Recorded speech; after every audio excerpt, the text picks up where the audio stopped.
ప్రతి అక్షరం ప్రజల పక్షం. HR9 న్యూస్ టీవీకి స్వాగతం, సుస్వాగతం. కడప జిల్లా బద్వేల్ పట్టణం స్థానిక ప్రభుత్వ ఆసుపత్రిలో 78వ స్వతంత్ర దినోత్సవ వేడుకలను ఘనంగా నిర్వహించారు. ఈ వేడుకలకు బద్వేల్ శాసనసభ్యులు డాక్టర్ దాసరి సుధా ముఖ్య అతిథిగా హాజరయ్యారు. జెండా వందనం గావించిన అనంతరం ఆమె మాట్లాడుతూ భారతదేశంలో సుమారు 200 సంవత్సరాలు ఆంగ్లేయుల పాలనలో తీవ్ర ఇబ్బందులు ఎదుర్కొన్నామని, ఎంతో మంది త్యాగధనులు, స్వతంత్ర సమరయోధులు వారి ప్రాణాలను అర్పించి స్వతంత్రం సాధించడానికి కారణభూతులయ్యారని, వారిని స్మరించుకుంటూ స్వతంత్ర దినోత్సవ వేడుకలు జరుపుకుంటున్నామని, ఇప్పటికీ దేశ భద్రత కోసం సాయుధ బలగాలు అహర్నిశలు కృషి చేస్తున్నారని, వారి సేవలు మరవలేనివని, పౌరుడు దేశం మీద బాధ్యత కలిగి ఉండాలని, మనమంతా భారతీయులమని గుర్తుపెట్టుకోవాలని ఈ సందర్భంగా వారు అన్నారు. ఈ కార్యక్రమంలో ఆసుపత్రి superintendent doctor Ram Prasad, revenue division అధికారి చంద్రమోహన్, ఆసుపత్రి డాక్టర్స్, నర్సింగ్ సిబ్బంది తదితరులు పాల్గొన్నారు. HR9 news Andhra Pradesh Telangana incharge M Ramachandraiah, Andhra Pradesh incharge Hridayanath, Kadapa జిల్లా స్టాఫ్ రిపోర్టర్ గంగ సుబ్బరాయుడు. నెల్లూరు వెళ్ళేవాళ్ళు మొత్తం అందరూ కూడా ఇప్పుడు అక్కడి నుంచి మన ఇక్కడ ఇచ్చే సర్వీసెస్ వాడుకుంటున్నారు. ఒక్కసారి ఈ డయాలసిస్ ఎలా జరుగుతుంది అనేది మీరందరూ చూస్తున్నారు. సో ఇంకా కూడా దీన్ని పైకి తీసుకురావడానికి మ్యాక్సిమం ప్రయత్నం చేస్తున్నాం. ఇప్పుడు 5 మిషన్స్ ఇచ్చారు. 5 మిషన్స్తో డైలీ 15 మంది దాకా చేస్తున్నాం. ఇంకొక 5 మిషన్స్కి ఇంప్రూవ్మెంట్ చూపించి పెట్టాము. వాళ్ళు తొందరలో రాహే కంపెనీ వాళ్ళు పంపిస్తున్నారు. సో ఈ సర్వీస్ ప్రజలందరూ కూడా వెంకట సుబ్బయ్య డాక్టర్ గారి జ్ఞాపకార్థం అని మాత్రం ప్రతి ఒక్కరూ గుర్తుపెట్టుకోవాలి. పైగా మన డాక్టర్స్ కూడా very proud of that dialysis unit in Badvel constituency. దానికి మా సార్కి నేను చెప్పుకోలేకపోయినా కూడా సార్ తరఫున మా మేడం గారికి మా కృతజ్ఞతలు తెలియజేసుకుంటున్నాం ఈ సందర్భంగా. Thank you madam. చేసుకుంటాము. అయితే అందరం గుర్తుపెట్టుకోవాల్సింది ఏంటంటే ఈరోజు what we are enjoying this freedom, ఇది ఊరికే రాలేదు.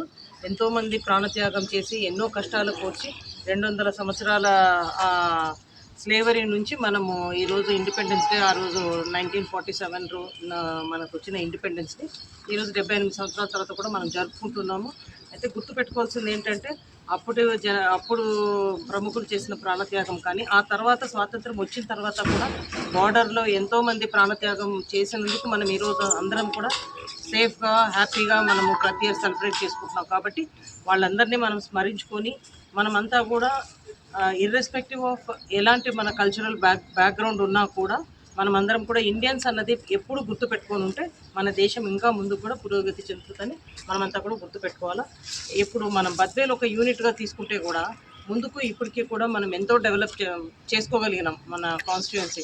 సో మీ అందరినీ కూడా నేనైతే ఐ ఫీల్ వెరీ హ్యాపీ. మన హాస్పిటల్ గత ఈ 5 సంవత్సరాల్లో మన హాస్పిటల్ ఈ అట్మాస్ఫియర్ కానీ, ఇంప్రూవ్ అయిన విధానం కానీ, ఇదంతా కూడా నాకైతే చాలా ఇమ్మెన్స్ హ్యాపీనెస్ ఇచ్చింది. మీ అందరినీ కూడా నేను రిక్వెస్ట్ చేయడం ఏంటంటే, మన మెడికల్ డిపార్ట్మెంట్లో నేను కూడా మెడికల్ బ్యాక్గ్రౌండ్ నుంచి వచ్చాను కాబట్టి మనం అందరం కూడా ఆ నోబుల్ ప్రొఫెషన్ అన్నది అది ఎప్పటికీ కంటిన్యూ అయ్యే విధంగా కూడా మనందరి సర్వీసెస్ ఉండాలి అని నేను ఎక్స్పెక్ట్ చేస్తున్నా. మీ అందరు కూడా యాక్చువల్లీ మీ అందరినీ నేను అభినందిస్తున్నాను. ఎందుకంటే మంచిగా ఓపీ ఇంప్రూవ్ చేశారు. మీరందరూ కూడా ఉన్న టైంని మీరు మంచి ఎఫర్ట్స్ ఇస్తే ఇంకా కూడా మనం ఇంప్రూవ్ చేసుకోవచ్చు. యాక్చువల్గా కూడా 100 బెడ్డెడ్గా దీన్ని అప్గ్రేడ్ చేయడానికి కూడా నిన్న వెళ్ళి విజయవాడలో కూడా ప్రపోజల్ ఇచ్చేసి వచ్చాను. సో మన టెన్యూర్లో వీలైనంత మెడికల్ అండ్ హెల్త్లో డెవలప్మెంట్ చేయాలన్నదే నా ఉద్దేశం కూడా. సో మీ అందరు కూడా బాగా సర్వీస్ చేస్తున్నారని సార్ చెప్తుంటారు. ఓపీ ఇంప్రూవ్ అయిందని ముందు కూడా మీరందరూ ఇలాగే మంచి సర్వీసెస్ ఇవ్వాలని కూడా. డాక్టర్ వెంకట సుబ్బయ్య గురించి నేను చెప్తే బాగుండదు, మా హస్బెండ్ అని నేను గొప్పగా చెప్పినాను అనుకుంటాను. Okay, what ever it is, నేను కానీ మా ఆయన కూడా మేము అట్లానే సర్వీస్ ఓరియంటెడ్గా ఉన్నాము. దానికి సాక్ష్యమే ఆ డయాలసిస్ యూనిట్. సో మీ అందరూ కూడా ఇలాగే కోఆపరేట్ చేసి మంచి సర్వీసెస్ చేస్తారని నేను ఎక్స్పెక్ట్ చేస్తున్నాను. Thank you so much.